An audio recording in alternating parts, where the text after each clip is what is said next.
Hi, everyone. Welcome to Pipeline, the show where we get to interview creative and innovative people and learn about some of their projects. On this episode, my guest is Restaurateur Philipp Sitter of the King's Group. Philip, welcome to the program. Thank you, Scott. Happy to be here on Cinco de Mayo. Yes. Salud, brother.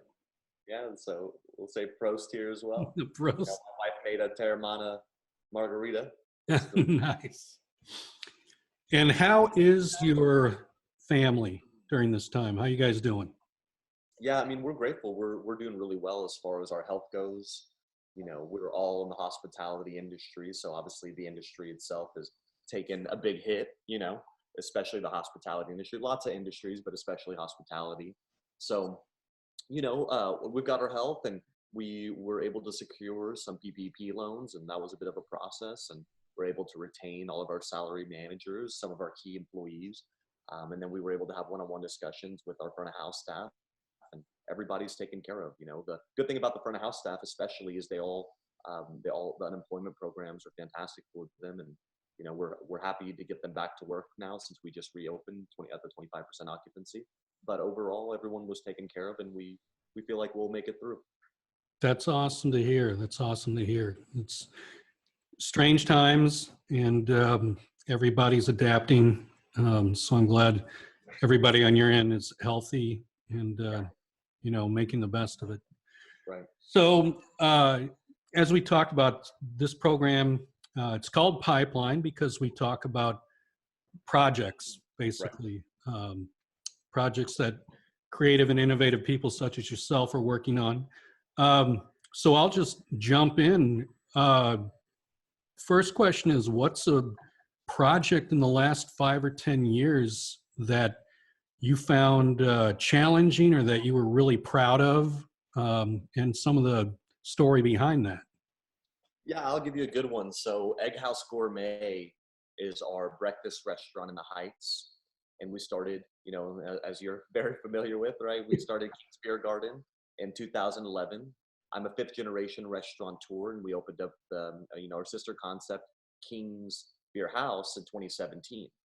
And what's funny about Egg House is how it started. And the way it started, as you also know, is we started with an idea of a kolache pop-up. And I'll rewind the story a little bit. And the way the kolache pop-up happened is, during our employee staff meetings, what we would do is we would bring Shipley's donuts and kolaches, right? And I used to be absolutely addicted as a kid. Going through junior high school, I would get a jalapeno kolache and a donut. So it was very nostalgic, right? And I hadn't had them in a long, long time. But I also know, from my heritage and from being in the hospitality industry, what really good sausage and cheese tastes like. So, go to this meeting. It's probably around 2016, 17. And we're, bought the kolaches, we're bringing them out. And this time I was like, you know what, I'll try one. And keep in mind, it's been years since I've tried a kolache from Shipley's or a donut. So I get the jalapeno kolache, I bite into it, and I think it's awful. I just think it's absolutely awful, right? And I used to be addicted to these. I loved them every day, every single day in junior high school. I would go. Where did you, when you were in junior high school, where were you living, and where did you get them? So that must have informed your taste for them. Yeah. So I went to a private school out of Alvin called Livingstone's Christian School for a few years, and there was a Shipley's on the way, and every day that was the breakfast: jalapeno kolache, and donut and a milk, and that was it every single day. I mean, for breakfast, me and a lot of people are creature of habits. I can eat the same thing over and over and over again. My wife thinks I'm nuts because now, I drink like a green drink. I eat sardines. I make a tuna dish. I eat salmon. All these really weird things to her for breakfast. And I utilize breakfast as fuel for the day. So I'm eating like a can of natural sardines, and she just thinks I'm nuts. But anyways, so I have this jalapeno kolache, and I bite into it, and I'm just like, well, this is not good.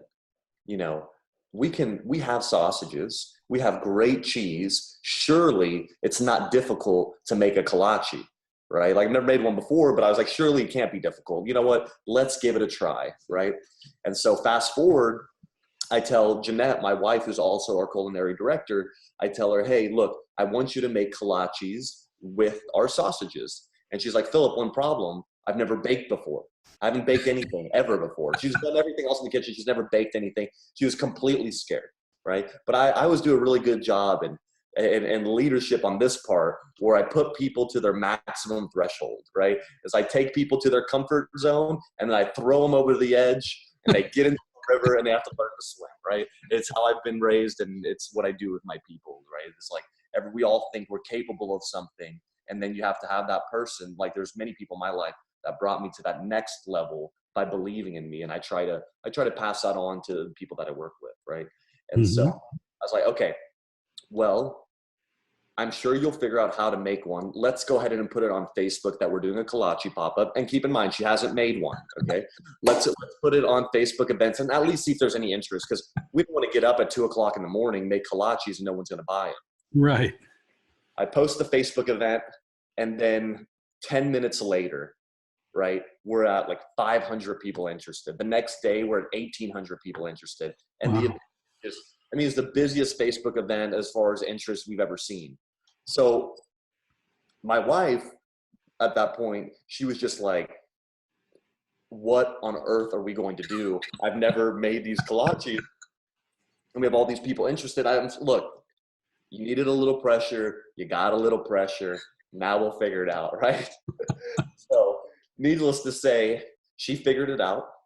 And my idea at that time for a first pop-up was, okay, people are going to come in waves every hour. Let's bake a couple hundred, right? Well, we get there, right? She gets there with her team around 2 o'clock in the morning, right? I get there around 5 or 6 o'clock. I think the pop-up's at 9. By the time 8 o'clock happens, we must have had 150, 200 people in line. Whoa. I go back inside and I go, Jeanette, bake everything. Bake everything. And so the people are in line, totally underprepared.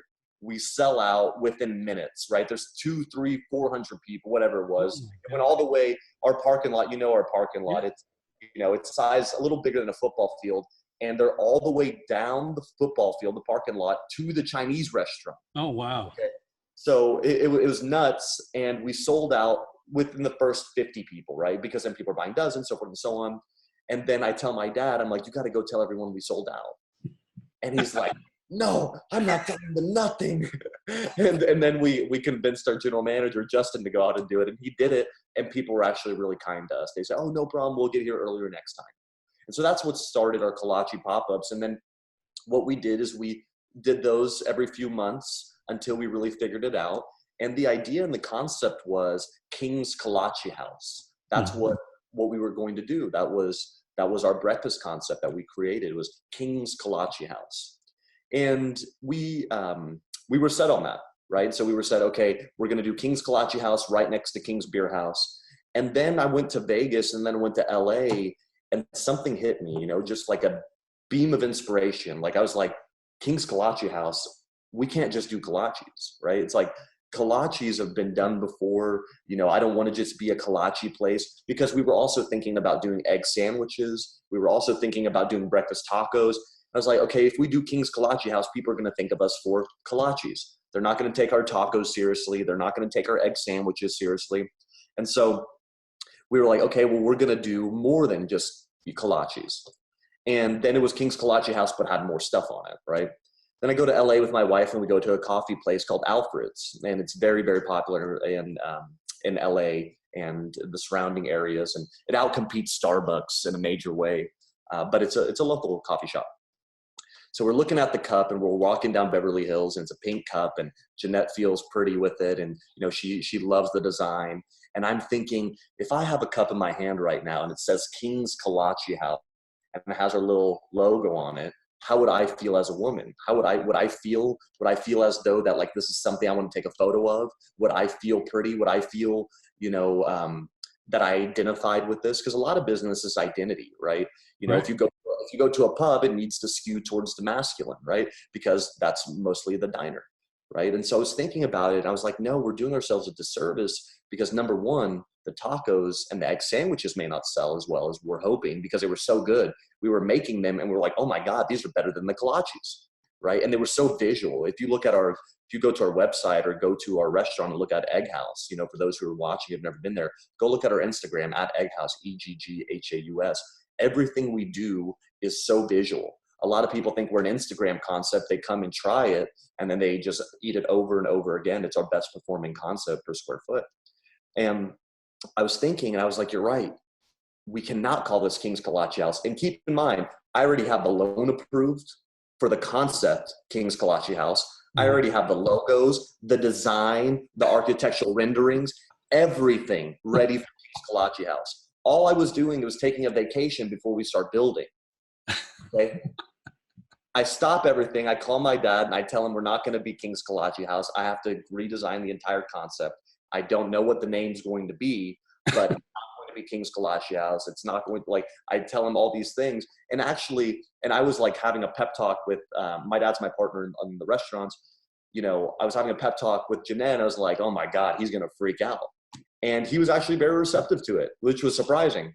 And I call my creative director and I tell him, hey, we're coming up with a different concept. It's got to be light. It's got to be bright. And he's like, oh, thank God. I didn't want to do the Kolache House.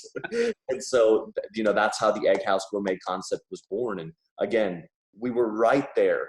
We were right there. Everything. I was worried about even telling my bank, you know, because King's was already a proven concept in their eyes. So I come up with like, you know, a wild hair. I come up with this brand new concept, the brand new name, the brand new design. We're already paying for architects. We're already paying for interior design. And ultimately, it was the very best thing we could have ever done. Egg House Gourmet is a fantastic brand. You know, my worry and what I told the bank is, look, the issue is people are going to go to King's Beer Garden at night or King's Beer House at night, and they're not going to come to King's in the morning because you don't go to the same place you go to dinner, and they're going to associate both with it, right? I mean, the concepts are right next door to each other. Yeah. And Egg House Gourmet is a totally different demographic. It's a wild success. We're looking to expand it.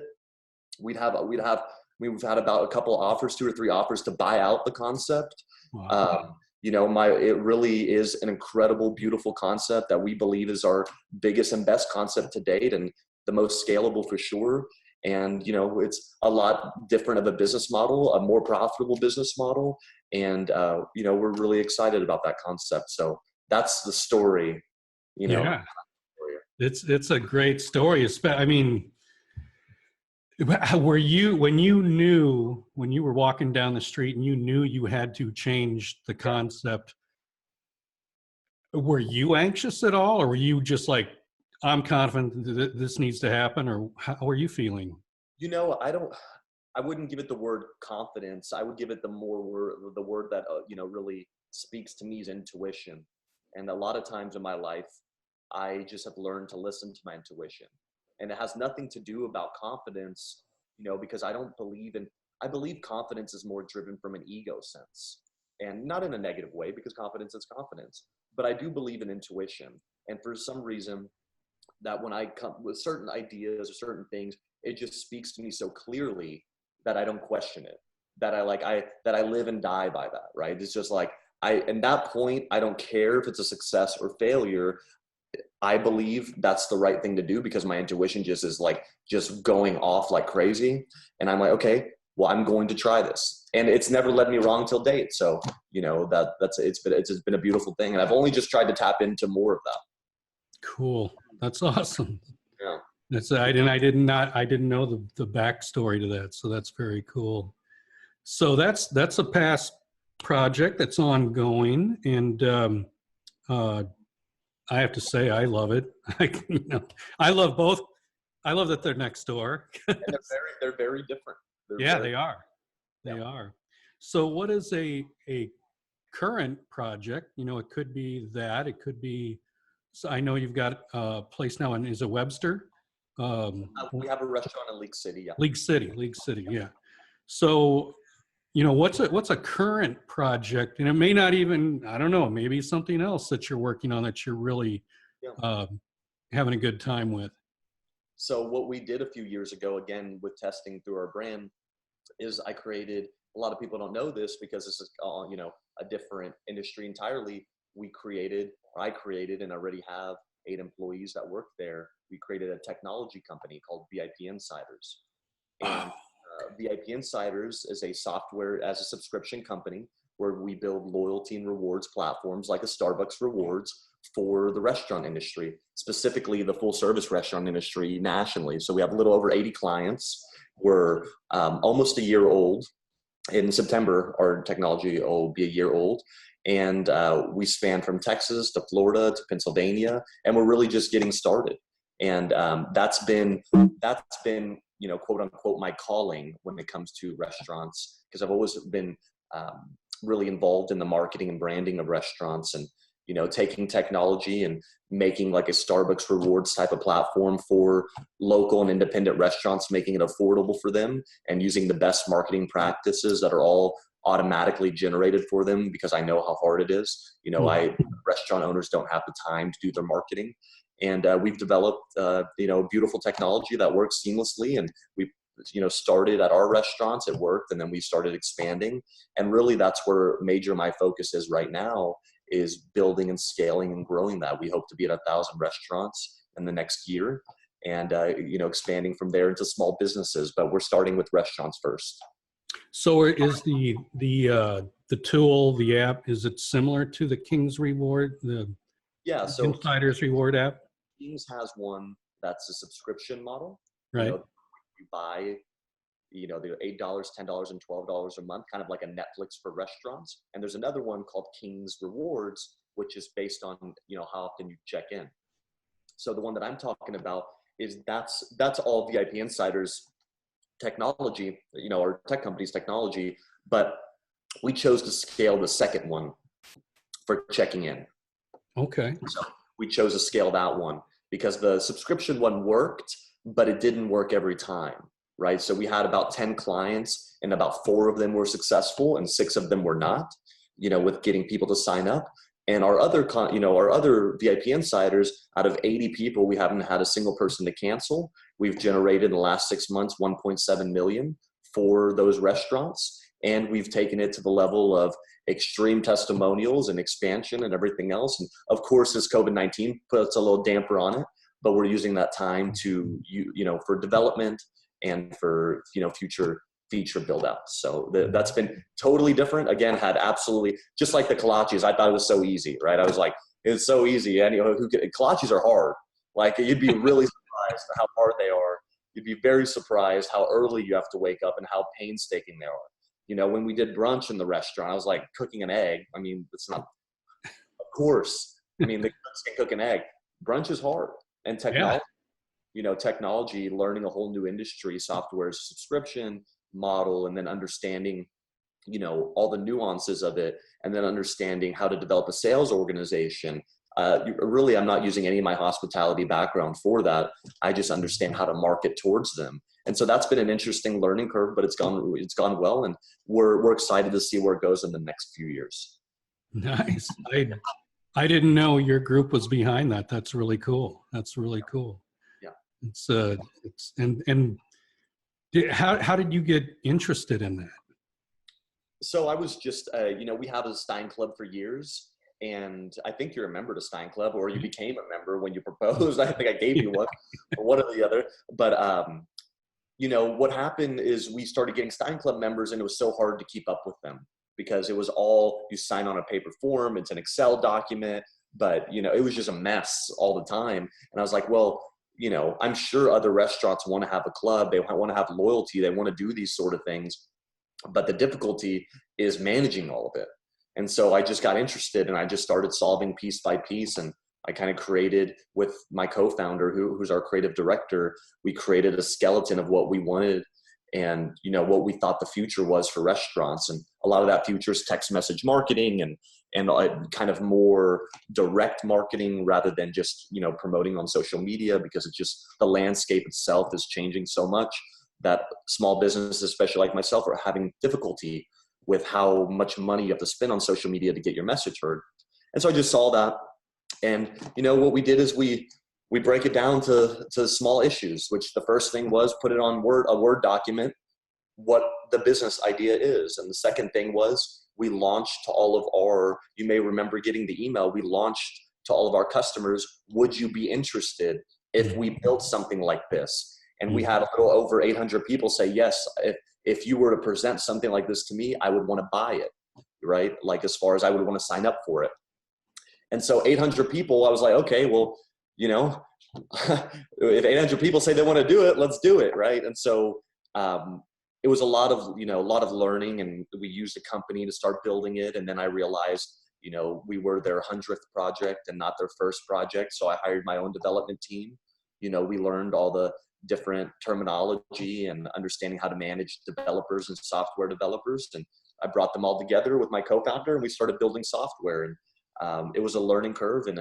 But I mean, it really didn't seem like it was a learning curve, but you know, on the background, I was working, you know, 60 hours in the restaurant and 80 hours a week on the technology, you know. So I get up at 4:30, and I'm, you know, doing it till 10 a.m. or excuse me, the 10 p.m., 11 p.m., 1 a.m., 2 a.m., all while when my wife's pregnant. But, you know, I saw it in a way for me, and as a way out of the restaurant industry, and not in the way like I'm unhappy in the restaurant industry, but the restaurant industry in itself, there's a few factors that I don't like about that. And the few factors are, number one, you work all day and you're always on call, right? Like it's very hard for any of my management or myself as an owner to have any family time at all, because the fryer breaks, it's an industry that you have to, it's like you commit your entire life to it, right? Yeah. That's the first thing. The second thing is it's a very low margin industry, right? So when you're spending $100 at a bar or restaurant, they're not getting in $100, you know, they're lucky to get between $5 and $11, right? And so it's a lot of work for not a lot of money. And then also you have a lot of overhead, right? My restaurants cost anywhere between 2.5, if it's a conversion, to $5 million to build. Well, you have to do a lot of volume, right? My dad's had over 26 restaurants. Not all of those have been successes. And, you know, as my wife, you know, we realized that we were having a daughter, I started thinking about, I was like, hey, I don't just want to be in the restaurant industry, right? I need to diversify a little bit because, you know, number one, I want to be there for my family. But number two, I want to not all have my eggs in one basket, right? And so I started thinking about that.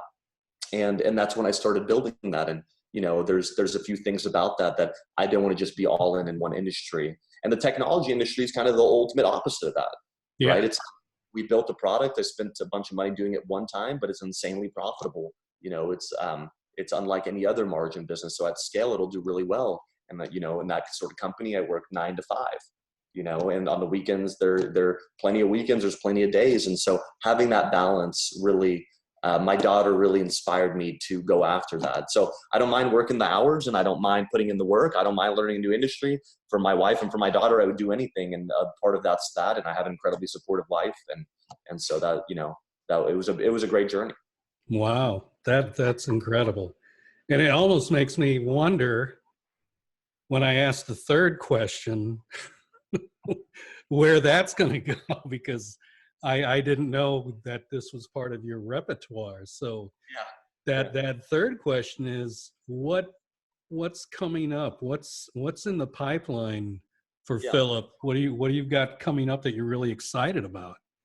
Yeah, you know, I'm excited about my family. I'm excited. I just had a daughter, you know, she's 1 now, and that's like the greatest joy of my life by far. I've got a beautiful relationship with my wife, and she's my partner in the Egg House concept. And then I have this technology company that's quote unquote a startup, and it is a startup. We've got people, a bunch of young people working on technology that have a dream of, you know, a better tomorrow and willing to put in the work. And the people that I work with, you know, in the restaurants and in the technology, those people are, I mean, those are real family for me. And so what's next for me is to find more of myself, right? I'm 28 years old. And a lot of my time so far, because I was involved in business at such a young age, starting at 13, you know, really full time starting at 13 with my dad. And a lot of it is, you know, at first I wanted the money behind the business, like the entrepreneur dream of having a lot of money, you know, because our family, you know, 5th generation restaurateurs. My dad moved from America, has been bankrupt 3 times, lost everything. And I grew up through that. So my first motivation was money. And then I started working. And as I've gotten, as I've gotten now, it's not just about money for me. A lot of it is about my family and my balance and the relationships that I'm building with my people. And I get the greatest joy by far out of watching other people's life elevate around me. If I buy something nice, I feel good for a week. If I help change somebody and they come from here and they're up here and I remember where they started, that does it for me. That's by far the best thing. And the more that I can do that, the better. And business success is part of that for me. But it's, what's meaningful and what's next for me is more of that, more finding that and more searching for that. Now, did you come to that philosophy, completely separate from what your dad does or how he does things, or was there a connection there? Did you emulate anything he does, or did you just? Yeah, my dad and I are very different people, and we're also very similar, right? I get my entrepreneur drive from him for sure. I get my creativity from him for sure. But as far as our personal philosophies and psychology, we just come from different worlds, right? My dad's dad was a World War II veteran. He was in the Battle of Stalingrad, Russian prisoner of war for 2 years. So they didn't have a very great relationship. I'll just put it to you that way. And he searched his whole life for his approval. His entire life he was searching for his approval. So my dad was there like an egomaniac to the highest degree, right? He had a fur coat with a Rolls Royce with a pistol on his hip and a Rottweiler in his car, and he owned strip clubs and nightclubs and restaurants and gold chains, and he was just insane at my age, for sure. But for me, I had the opposite of that. I had instant approval for my dad. My dad and I moved from Austria together to here, and I've had nothing but support from him. And, I've been a partner with him really just because of the language barrier and a lot of other reasons that I may be talented in that he's not. And so, getting that instant approval early, I was able to kind of figure out what it is that I wanted to do. And so for me, I'm a little bit further on the path than he was at my age, just because I have the ability to look for that, right? I'm not looking for approval from my parents, so I'm looking for what makes me me, right? I get to ask myself a little deeper questions just because I have some bases already taken care of, a loving wife, a supportive parents, a business behind me that, a lot of people wonder, well, why do these people not ask those questions? Well, maybe they're worried about survival right now. When you're worried about survival, you're not thinking about these deep sort of questions. What makes me happy? You're worrying about surviving. Right.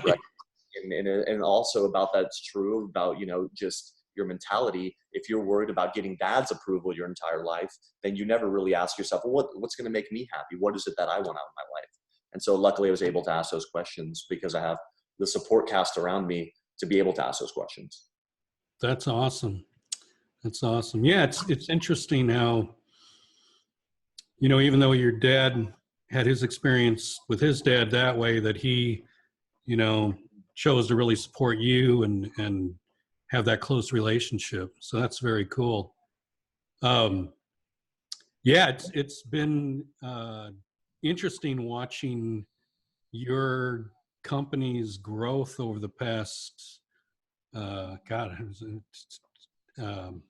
almost 10 years. yeah, almost 10 years, 2011. We opened the car wash in 2009 and then opened the restaurant in 2011. We're in 2020. So we're almost coming on 10 years with the restaurants, right? Yeah. And I remember that little car wash with a little grill, Yeah, an impactful moment for me was one of our clients owns 50 restaurants. And I was sitting down with him and he poured me a Macallan 18. So I was like, okay, I'll sit and have the conversation, right? And so we were having a drink together and, very successful man. So I asked him, we were having conversation, everything, asked where I was from. He was from Mexico and I'm from Austria. And, he was like, oh man, one day, I don't know how he got there, but I guess because it's Europe, but he's like, one day I would love to go to Rome. And I go, I said, well, what do you mean? Why don't you go to Rome? You own 50 restaurants. Surely you can fly to Rome. Yeah. And then he was like, I would love to, but I have my managers and my shareholders, and I have to do this and I have to do that. And I go, how old are you? And he goes, I'm 57. I go, dude, you're running out of time. I mean, go to Rome. What are you doing? Like, if that's your dream, I mean, you own 50 restaurants. Surely you have the funds to go. Do you have the funds? Yes, you do. Okay, well then go. It's like, I can't. I have to be on a plane. I have to go fly to these restaurants. I have to do this. We have investors. We have shareholders. We have this and that and the other thing. And I saw a lot of myself in that, right? I saw myself in that. And I was almost like a gift to me to see that, because that could have very well been my future, right? And that very well, I could have 50 restaurants and running. You get caught into kind of a hypnotic pattern of just doing the same thing over and over and over and over and driving for what, and for me, that's not saying that I'm not going to expand the restaurants, but I'm certainly going to be doing it at my own pace. I'm going to be doing it with the concepts that I like. I'm going to make sure the concepts kind of feed to, who I am as a person and where I'm going, that they kind of flow with my identity. Like, you'll see the new Pearland, we're doing the remodel. A lot of that's going to be a lot different in a good way, right? We're not losing the King's touch, but we're saying, okay, how do we make it a little bit more special? How do we make it, something that stands out a little bit more? And for me, my life, getting those people around me, like Justin now is on his way to becoming the leader of our company. Now he's training to be a regional to take care of all of our stores. And when I first met him, he was a server. Me too. And he's a regional now, right? Like he when he first got there, he was 17, and he was a pissy server throwing his pin around when he got a bad tip, and and then he and I started growing a relationship, and he was going to school at U of H, and he didn't want to go to school, and he was like, do I have a future with this company? And I go, look, I'll tell you how my entrepreneurship at U of H told me. And he was like, if you feel like you want to do something, right, you could always go back and you could go finish, or you could finish now and we'll always be here for you, right? You don't have to finish school at 22. You can finish school at 32, at 35, if that's a problem. It depends on what you want to do, right? Because I'm all for, like my daughter, I'm all for an education, but I'm also for whatever feels right for your timeline. Mm-hmm. And so he decided that, okay, because he was just pencil whipping through school, getting a degree that he didn't give a shit about, and just moving on. And so he became a manager for us, and then he became a general manager. Then he took care of our most important store, and now he's a regional. Now he's got a wife. Now he's got a kid, and he's doing a position that we had a 45-year-old guy that had 30 years of experience doing, a year back, and he's doing a better job at it, right? And it's incredible. Justin, or any of the people that have grown with us over the years, it's incredible to see that. And like I said, that's what we get the greatest joy from by far. That's awesome. Great stories. Philip, I want to thank you for joining us on Pipeline. I really appreciate your time, man.